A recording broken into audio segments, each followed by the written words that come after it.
Hello friends. I hope कि आप अच्छे होंगे। मेरा नाम विवेक यादव और आपको पता है कि बहुत से लोग कल मुझे मैसेज कर रहे थे और काफ़ी दिनों से मैसेज कर रहे हैं कि सर आप सामने आके वीडियो बना दीजिए। और सामने आने का टाइम इसलिए नहीं मिल पाता है क्योंकि कुछ काम रहते हैं। आपको भी पता है कि सारी चीज़ों को कोऑर्डिनेट करना, लोगों से बात करना, लोगों को अवेयर करना, लीगली चीज़ों को देखना, कहाँ पे क्या चल रहा है, दिल्ली, लखनऊ, कानपुर, इलाहाबाद, इन सब सारी जगहों को मैनेज करना, बहुत से काम होते हैं और एक ग्रुप को एक सही दिशा में लेके चलना। और इन सब चीज़ों को जो हमारी टीम है इतना सिस्टमैटिक काम कर रही है, इतने अच्छे से काम कर रही है कि आज आपको उसका रिज़ल्ट भी दिख रहा है। जैसा कि आपने कल देखा कि airport authority of India versus Shyam Krishna B का जजमेंट सुप्रीम कोर्ट की तरफ से आया और सुप्रीम कोर्ट की तरफ से जो जजमेंट आया तो दो जस्टिस के बेंच की जजमेंट थी। उन्होंने जजमेंट में साफ साफ बोला कि जो रिज़र्व कैटेगरी के स्टूडेंट हैं, अगर उनके मार्क्स ज़्यादा हैं तो उन्होंने कोई भी बेनिफिट नहीं लिया हो। बेनिफिट इन द सेंस मतलब एज हो गया या ऐसा कुछ जो उनके मतलब रिजर्वेशन को उसमें क्राइटेरिया में उनको रोकता हो, ऐसा कोई बेनिफिट लेते हैं तो वो अनरिजर्व कैटेगरी में नहीं जा सकते हैं। बट अगर उन्होंने कोई रिलैक्सेशन नहीं लिया है, जो गवर्नमेंट के रूल्स होते हैं, अगर नहीं लिया है तो वो अनरिजर्व कैटेगरी में जा सकते हैं। और उन्होंने किसको बिहाफ बनाया है? उन्होंने बनाया है Rajat Yadav versus Rajasthan high court के मैटर को ही उन्होंने बिहाफ बना के अपना जजमेंट दिया है। आप एक चीज़ और देख सकते हैं कि एक के बाद एक हर उन स्टेट में ये चीज़ें सुधार की जा रही हैं। हर वो डिस्ट्रिक्ट कोर्ट हो चाहे हाई कोर्ट हो, जहाँ भी ये सारी चीज़ें प्रॉब्लम है वहाँ जजमेंट आने चालू हो गए हैं। ये हमारे लिए पॉजिटिव साइन है और एक अच्छा साइन है कि हम जिस दिशा में चल रहे थे उसी दिशा में सारी चीज़ें हो रही हैं।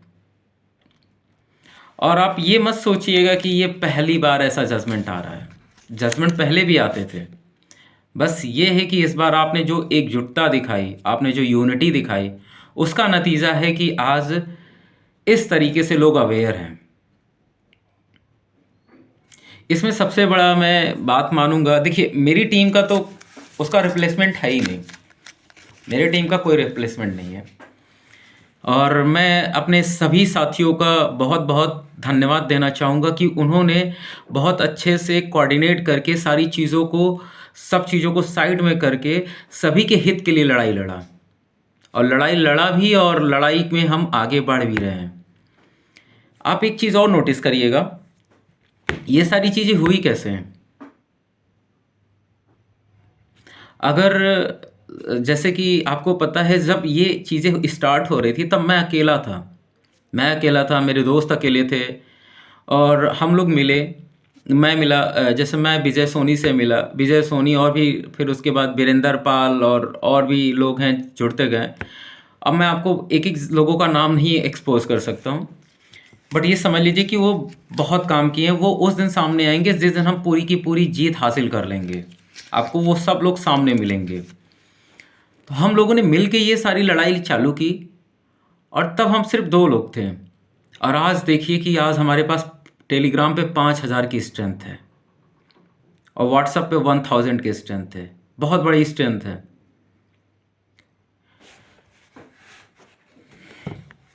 अगर हम लोगों ने उस दिन आंदोलन नहीं किया होता, प्रोटेस्ट नहीं किया होता, तो शायद नेशनल मीडिया इस चीज़ को कवर नहीं करती। वो हम लोगों की ही वो एक कह सकते हैं रणनीति थी कि हम लोग को प्रोटेस्ट करना है, आंदोलन में आना है और इसको नेशनल मीडिया तक ले जाना है। नेशनल मीडिया तक मैटर गया, विधानसभा विधान परिषद में मैटर उठा, वहाँ तक भी बात पहुँचाई गई, हम लोगों के थ्रू ही हुआ। और अभी माननीय राहुल गांधी जी से भी मिलने की मीटिंग चल रही है, उनसे भी मिलेंगे, वहाँ तक भी बात जाएगी। माननीय सीएम जी से भी पर्सनली मिलने की मीटिंग चल रही है, बात की जा रही है, उनसे भी मिला जाएगा। तो मैं और ना ही मेरी टीम किसी पार्टी से है और ना ही किसी पार्टी से रिलेटेड है। हम एक संवैधानिक लड़ाई के लिए लड़ रहे थे और उस लड़ाई में हम लगभग 70 से 80, मतलब कह सकते हैं कि मोटा-मोटा एक जीत की तरफ हैं पूरी की पूरी। बस अब एक जजमेंट आना है, फिर चीज़ें हमारे फ़ेवर में होंगी। लेकिन ये सारी चीज़ें आप देख सकते हैं कि पूरे इंडिया में ये सारी चीज़ें कहीं न कहीं हर जगह ये एक लूप होल खोज निकाल के इस तरीके से रिज़र्व कैटेगरी के साथ बेईमानी की जा रही थी।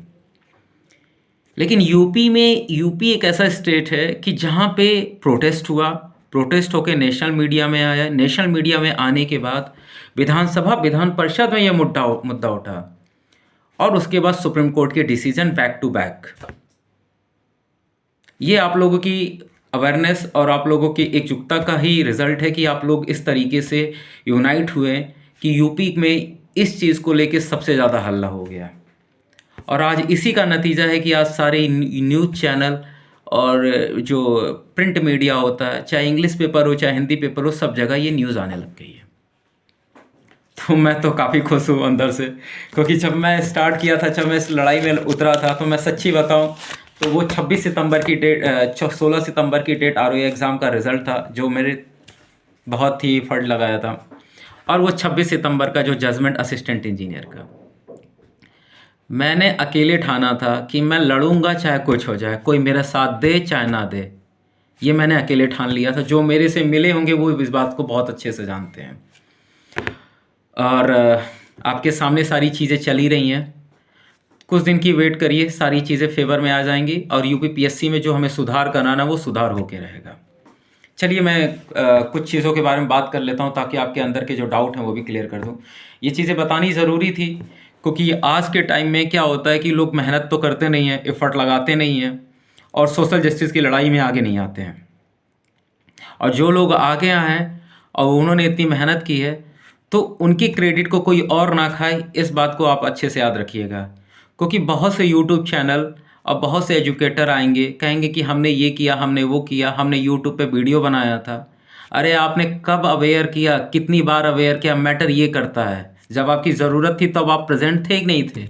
ये चीज़, ज़रूरत के वक्त अगर कोई पर्सन आपके साथ नहीं खड़ा है, तो उसके बाद वो लाख आपसे कहे कि मैं आपके साथ खड़ा था, मैं आपके साथ था, मैं ये था वो था, उसका कोई तुक नहीं बनता है।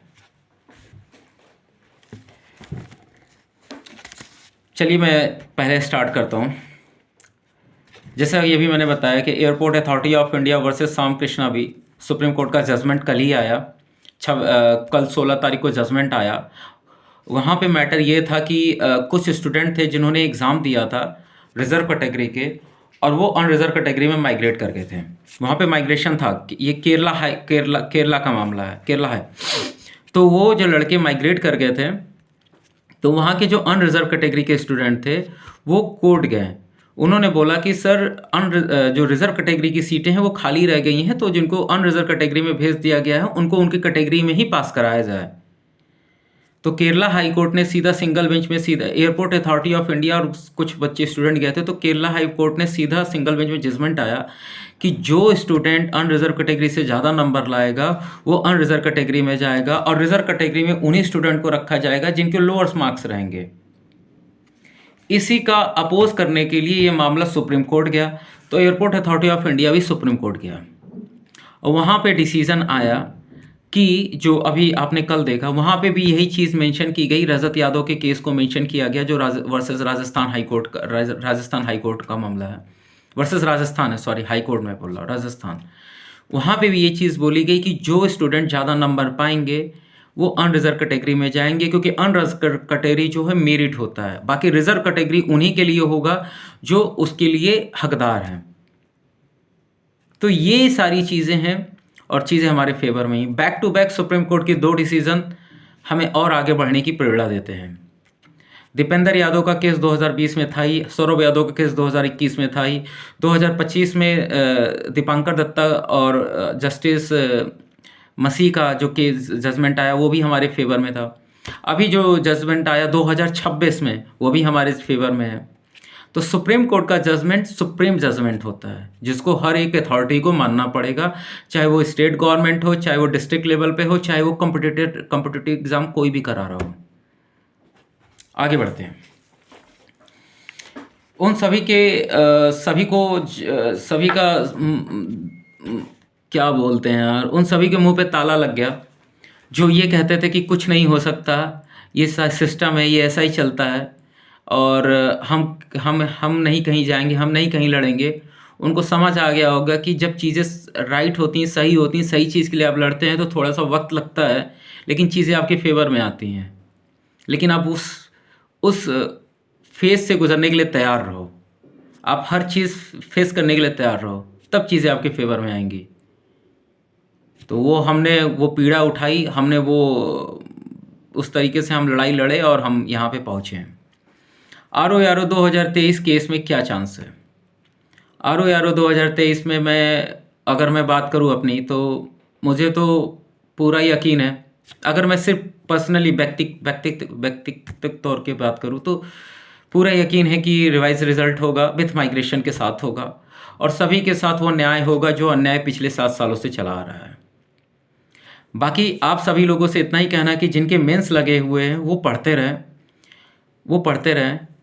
और आर ओ यारो 2023 का जो 19 तारीख को सुनवाई होने वाला है, उसमें काउंटर आई थिंक आज 17 तारीख है ना, तो आज या कल, या नहीं तो फिर 19 तारीख को आयोग काउंटर सबमिट कर देगा। बहुत डिले करेगा तो 19 को काउंटर सबमिट करेगा। 19 को जैसे ही काउंटर देगा तो चीज़ें हमारे फेवर में आ जाएंगी, क्योंकि मेरे खुद के नंबर ज़्यादा हैं। मेरे खुद के नंबर 135 प्लस हैं, और मैं आर ओ यारो दोनों के लिए एलिजिबल हूँ। अब मेरे साथ के जितने भी कैंडिडेट हैं उनके भी नंबर ज़्यादा हैं, और जो आर ओ यारो में जो और 40 पिटिशनर हैं उनके भी नाम उसी में जुड़ जाएंगे उसी दिन। तो चीज़ें अपनी फेवर में ही आएंगी, और आयोग को रिवाइज रिजल्ट करना पड़ेगा, और वो होके रहेगा, और संभावना है कि ये बहुत जल्दी हो जाएगी। यूपी पीसीएस 2025 की बात की जाए तो सेम मैटर इसमें भी है और सेम चीज़ें इसमें भी हैं, और जो लोग भी पिटिशनर बने हैं उनको तो बेनिफिट होगा ही, क्योंकि जो पिटिशनर बनते हैं वो लड़ाई में आगे आते हैं, और लड़ाई में जो आगे आते हैं सुप्रीम कोर्ट उनको स्पेशली वो मतलब उनको सपोर्ट करता है कि इन्होंने अपने समाज के लिए, अपने राइट के लिए आगे आए हैं, तो इनको वो मौका दिया जाए। तो जो लोग पिटिशनर बनते हैं उनका एक बेनिफिट तो रहता है कि अगर वो बाहर भी हो रहे होंगे तो बाहर नहीं होंगे, क्योंकि उनको अंदर ले लिया जाता है, क्योंकि उन्होंने लड़ाई लड़ी है। तो यूपी पीसीएस 2025 में जो लोग भी पिटिशनर नहीं बने हैं वो पिटिशनर बन जाएं, ज़्यादा अच्छा रहेगा, क्योंकि इससे हमारा केस और स्ट्रॉन्ग होगा। जितनी ज़्यादा स्ट्रेंथ होगी उतना ही केस हमारा स्ट्रॉन्ग होगा। एग्रीकल्चर यूपी पीएससी एई का केस की बात करें, बहुत से स्टूडेंट मुझे रेगुलर मैसेज कर रहे हैं कि सर एग्रीकल्चर यूपी पीएससी एई के बारे में भी कुछ बता दीजिए। देखिए, यूपी पीएससी एई एग्रीकल्चर में भी सेम डिसीजन आना है और सेम चीज़ें होनी है। रिवाइज रिजल्ट उसमें भी होगा, माइग्रेशन के साथ ही होगा प्रीलिम्स का, यूपी पीएससी एग्रीकल्चर में असिस्टेंट में। बस इनका प्रॉब्लम ये है कि इस केस की सुनवाई इलाहाबाद हाई कोर्ट में हो रहा है, तो इनके जो लॉयर हैं मिस्टर खरे सर, इनको वहाँ जाके अपनी अर्जेंसी एप्लीकेशन लगा के अपनी बात उनसे कहनी पड़ेगी कोर्ट में कि सर हमारी सुनवाई कर लीजिए, और हमारी सुनवाई की डेट रख दीजिए, और डेट लगा के उनकी सुनवाई हो जाए, सुप्रीम कोर्ट का जजमेंट लगा दें, वो सीधा जीत जाएंगे। अब ये उनके लॉयर के ऊपर है, और हमारा कोशिश ये है कि जो हमारा जजमेंट आएगा, जो आर ओ और यूपी पीसीएस का जो भी जजमेंट आएगा, उसे पूरे यूपी पीएससी के जजमेंट पे अप्लाई किया जाएगा। पूरे यूपी पीएससी के जितने भी एग्ज़ाम पेपर होते हैं, जो भी आने वाली वैकेंसी या जो भी रनिंग भर्ती है, उन सब पे अप्लाई हो, चाहे वो यूपी पीसीएस 2024 हो, UP PCS 2025, UP R O 2023, सभी पे अप्लाई होगा, चाहे एलटी ग्रेड हो, जीआईसी हो, कोई भी हो एग्ज़ाम हो। और एक चीज़ और बता दे रहा हूँ, जो सुप्रीम कोर्ट का जजमेंट है, और अभी जब हाई कोर्ट का जजमेंट आ जाएगा, तो इससे पूरे यूपी के वैकेंसी पे प्रभाव पड़ेगा। ये जैसे आपने देखा होगा कि यूपी पुलिस भर्ती बोर्ड भी कुछ ऊपर नीचे कट ऑफ करती है, यूपी SSSC भी कुछ ऊपर नीचे कट ऑफ करता है। तो जो भी भर्ती बोर्ड या जो भी एग्ज़ाम कंडक्टिंग बॉडी है, जो रिजर्व कैटेगरी कट ऑफ को ऊपर लेकर जाती है अनरिजर्व कैटेगरी कट ऑफ से, वो इसको नहीं ले जा पाएंगे सुप्रीम कोर्ट के डिसीजन की वजह से, प्लस हाई कोर्ट के डिसीजन की वजह से। तो अगर आप ये लड़ाई देखोगे तो ये लड़ाई सिर्फ एक एग्ज़ाम के लिए, एक वैकेंसी के लिए नहीं लड़ी गई है। ये लड़ाई पूरे के पूरे यूपी में जो सिस्टम चला आ रहा था पिछले कई सालों से, उस सिस्टम के खिलाफ लड़ाई लड़ी गई है। तो समझ सकते हैं, इसलिए आपका सहयोग और समर्थन बहुत ज़रूरी है। और ज़्यादा से ज़्यादा सहयोग और समर्थन बना के रखिए, क्योंकि देखिए ये लड़ाई चलती रहती हैं। कभी कुछ आपके साथ अन्याय हो तो आगे बढ़ के आना चाहिए आप सभी को। और मैं आगे की बात करता हूँ। लास्ट 7 ईयर से जो चल रहा था उस वैकेंसी के लिए क्या किया जाए। लास्ट 7 ईयर से जो चीज़ें चली उसमें कितने बच्चों का नुकसान हो गया, कितने अधिकारी बनते बनते रह गए यूपीपीएससी के थ्रू। आप लोग अगर उसी टाइम जाग गए होते ना तो चीज़ें सुधर गई होती। लेकिन ठीक है, जो होता है अच्छा होता है, और शायद वो उस टाइम चीज़ें नहीं हुई तो अब सारी चीज़ें होंगी। और जो 7 सालों से जो चीज़ें गड़बड़ हुई हैं उन पे भी कुछ ना कुछ एक्शन लिया जाएगा, और हम लोग डिसाइड करेंगे क्या करना है क्या नहीं करना है। क्योंकि गलत के खिलाफ की लड़ाई है, तो जिन्होंने गलत किया उनको तो छोड़ा नहीं जाएगा। और रही बात आयोग के चेयरमैन जिन्होंने ये पॉलिसी बनाई और नेक्स्ट चेयरमैन जिन्होंने इस पॉलिसी को कंटिन्यू फॉलो किया, मेरा उनसे एक ही रिक्वेस्ट है कि जल्दी से जल्दी ये जो डिसीज़न आया है उस डिसीज़न को फॉलो करें सुप्रीम कोर्ट को और उसको लगाएं। एचईओ वैकेंसी पर बात होगा। हेल्थ एजुकेशन ऑफिसर और पशुधन, इनमें आपने देखा होगा कि रिजर्व कैटेगरी की सीटें कुछ ऊपर नीचे हैं, स्पेशली तो आप ओबीसी की सीटें तो बहुत कम है हेल्थ एजुकेशन ऑफिसर में, और पशुधन में तो आपने देखा होगा कि 0 सीटें हैं। तो जो करना था हम लोगों ने किया, विधानसभा विधान परिषद में मुद्दा उठाया और आयोग को ज्ञापन देना था दिया, शासन स्तर तक बात पहुंचानी थी पहुंचाया गया। और अगर इसके बाद भी इसमें सुधार नहीं होता है तो इस पर लीगल कार्रवाई की जाएगी, और लीगल कार्रवाई के लिए हम लोग बात कर लिए हैं, हमारी टीम ने बात कर लिया है, क्योंकि गलत तो नहीं होने देंगे। जितना गलत करना था आप लोगों ने कर लिया, अब गलत नहीं होने देंगे। ठीक है, अब कुछ सोशल बात कर ली जाती है जो सोसाइटी को बहुत इम्पैक्ट करता है। लोग बोलते हैं कि यार क्या ही हो गया इन 7 सालों में, और क्या ही बिगड़ गया लोगों का। आप सोचिए कि अगर ये जितने भी स्टूडेंट हैं, सपोज दैट कि अभी जैसे प्रीलिम्स का रिजल्ट आया 2024 की ही बात करें, और 24 की बात करते हैं, पीसीएस की 900 सीट पे 2024 का प्रीलिम्स का रिजल्ट आया था। वहाँ पे भी माइग्रेशन नहीं किया 900 सीट के हिसाब से, या मोटा मोटा 1000 सीट मान लेते हैं, अप्रॉक्स 900 सीट है। 1000 पे कैलकुलेशन आसान हो जाता है। 1000 से 15 गुना का हिसाब से 15,000 बच्चे पास हुए हैं। 15,000 बच्चों में सोचो कि 50% सीटें उन्होंने किसको दे दिया, जनरल कैटेगरी को दे दिया। अब बाकी 50% सीटों में एक रिजर्व कैटेगरी सिमट के रह गई। मतलब 15 में 7,500 8,000 सीटें आपने जनरल को दे दी, और बाकी में SC ST OBC ये सब पूरे इन्वॉल्व रहेंगे। ये न्याय है?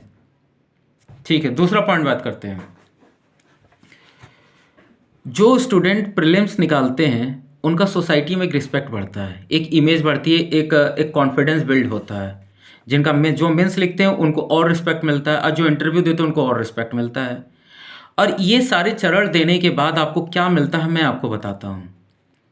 जैसे मैं अपनी पर्सनली बात करूँ तो जो मैंने जैसे 2021 पीसीएस, 2022 का पीसीएस का मेंस लिखा है, आरओ 2021 का मेंस लिखा है, और ये एपीएस का एग्ज़ाम निकाला है। 24 में मेरे नंबर अच्छे थे, 25 आरओ में मुझे कई कोचिंग इंस्टीट्यूट ने मुझे हायर करने की कोशिश की, कहा कि आप आइए कॉपी चेक करिए, आप आइए आप कॉपी चेक करिए, आपको इतने पैसे दिए जाएंगे।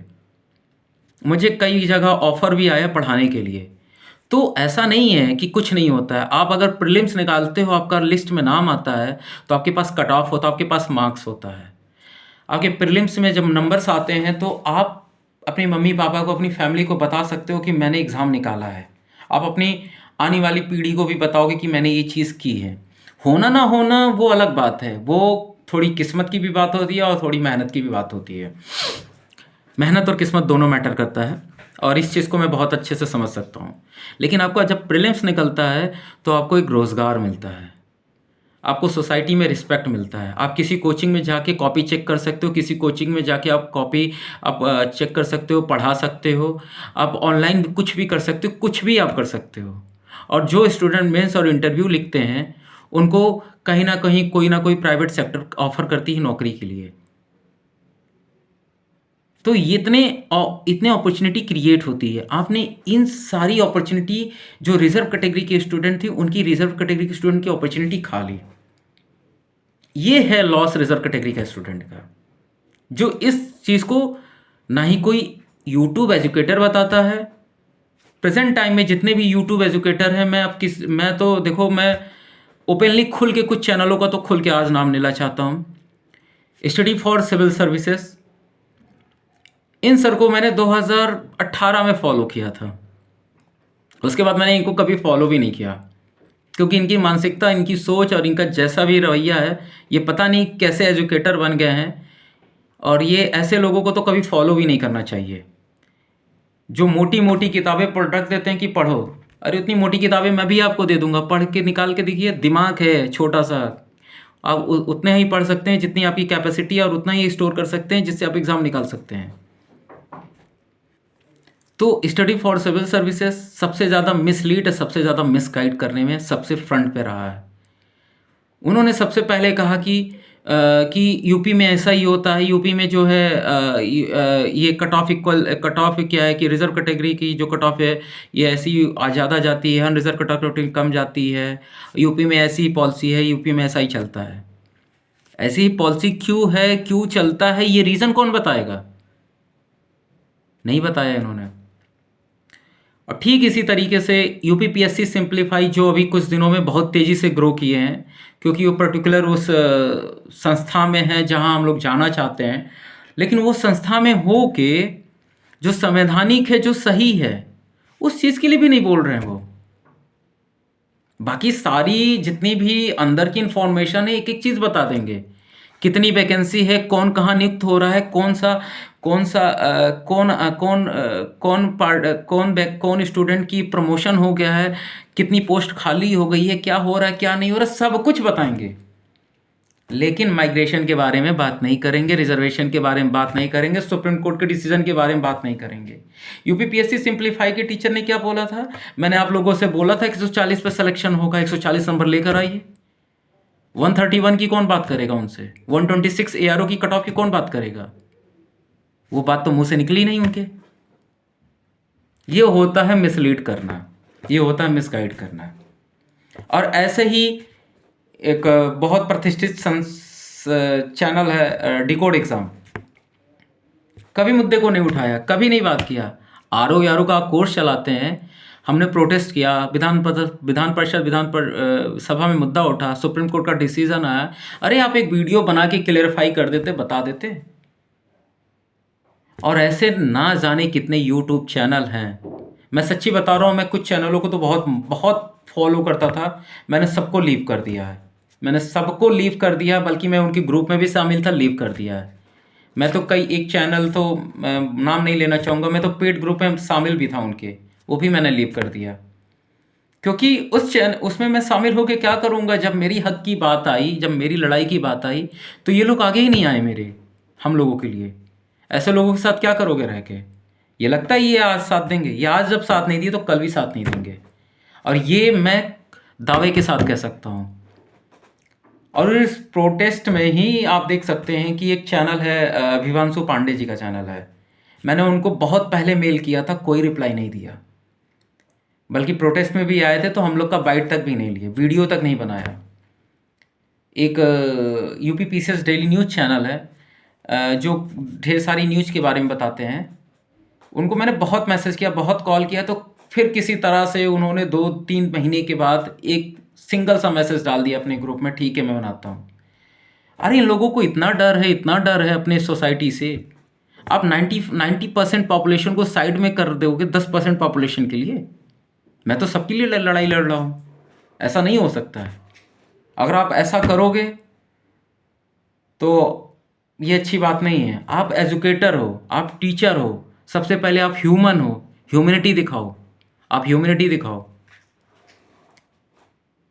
थोड़ा सा हो सकता है कि मैं थोड़ा सा कुछ ज़्यादा बोल गया हूँ, लेकिन बुरा लगता है, बहुत बुरा लगता है कि जिसको आप ब्लाइंडली फॉलो करते हो, जिसको आँख बंद करके फॉलो करते हो, जिससे आप दिन रात पढ़ते हो, जिसके आप सारे नोट्स फॉलो करते हो, जिनकी वीडियो देखते हो, और वो आपके सही टाइम पे जब ज़रूरत था आपके साथ नहीं खड़े होते हैं, तो ऐसे लोगों से दूर ही रहना बेटर है, जो मेरी सोच है। बाकी बाकी आप पे छोड़ दी जाती है सारी चीज़ें। और हाँ, एक और बात कहना है कि आप यूपी पीसीएस नगरी यूट्यूब चैनल को ज़्यादा से ज़्यादा सब्सक्राइब और शेयर करें, और हमारा टेलीग्राम का लिंक डिस्क्रिप्शन में मेंशन कर दिया जाएगा और कमेंट बॉक्स में भी पिन कर दिया जाएगा, और आप वहाँ से टेलीग्राम लिंक ज्वाइन कर सकते हैं, जिससे हमारी ज़्यादा से ज़्यादा स्ट्रेंथ बढ़े। और कभी भी कोई भी स्टूडेंट के खिलाफ़ कोई भी अन्याय हो तो हमारा ग्रुप और हमारा चैनल हमेशा आगे रहे। बस मैं ये चाहता हूँ कि कभी भी कोई अन्याय हो, और इन फ्यूचर हमारे साथ के जितने भी स्टूडेंट हैं, जो लोग भी तैयारी कर रहे हैं, कहीं भी किसी भी अधिकारी पोस्ट पे बने या कुछ भी बने, या समाज में कहीं भी हो, आप एक ह्यूमन रहना पहले। आप ह्यूमन रहना और एक ह्यूमैनिटी अपने अंदर रखना।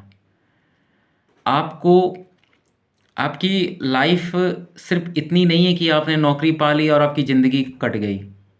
आप यहाँ आए हो, इतना मतलब इस धरती पर आए हो, तो कुछ ऐसा करो कि जिससे आपको हमेशा लोग याद रखें कि यार वो पर्सन बहुत अच्छा था, वो पर्सन ने बहुत कुछ किया।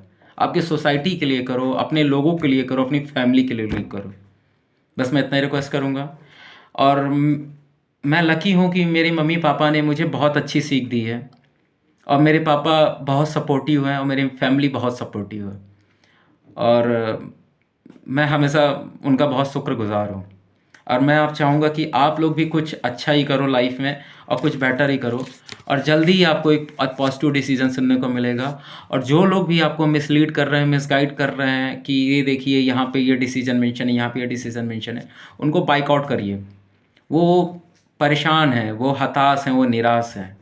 और जहाँ तक कि आयोग की अंदर की खबर है, तो मुझे इंटरनली सूचना मिली है कि आयोग माइग्रेशन के साथ रिवाइज़ रिज़ल्ट करने की तैयारी में पूरा लगा हुआ है।